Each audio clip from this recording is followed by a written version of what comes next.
Congress is considering a new bill to reduce the standard work week from 40 hours to 32 hours without a decrease in salary, essentially leading to a 3-day weekend every week while maintaining current wages.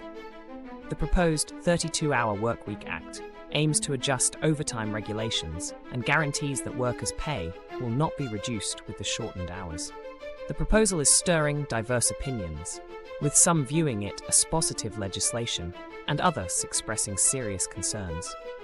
The bill, inspired by increased productivity and advancements in technology, such as artificial intelligence and automation, questions the relevance of the 40-hour workweek established by the Fair Labor Standards Act, signed in 1938 by President Franklin D. Roosevelt.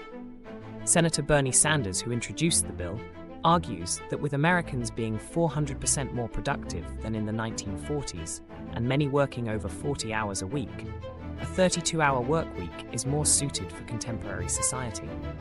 Sanders and his supporters argue that reducing the workweek from 40 to 32 hours will allow people more time for family, hobbies, and socializing.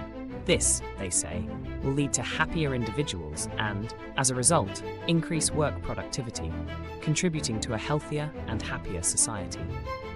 While the idea of working less for the same pay is appealing due to reduced stress and more free time, concerns arise about the practicality and potential downsides. While it's possible to be productive within a 32-hour workweek, questions remain about the feasibility of this change for roles that require a physical presence, such as security guards, police officers, firefighters, and teachers, where reducing hours might not align with the nature of the work. The discussion extends to the impact on services like education, questioning if technological solutions could compensate for reduced in-person hours without compromising quality.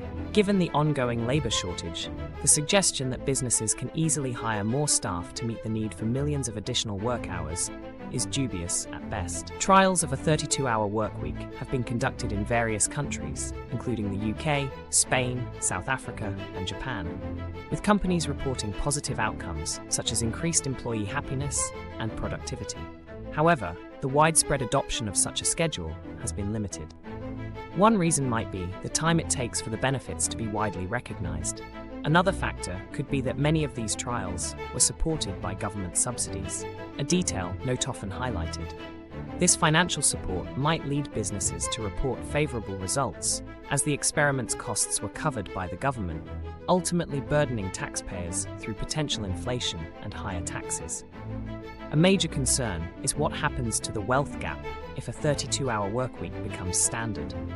This doesn't mean people can't work over 40 hours, but it sets 32 hours as the new norm, since companies would likely avoid paying overtime.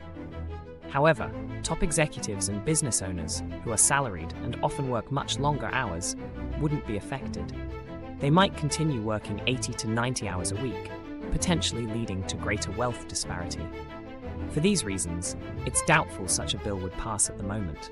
And while working 20% less for the same pay sounds great, it seems premature for now.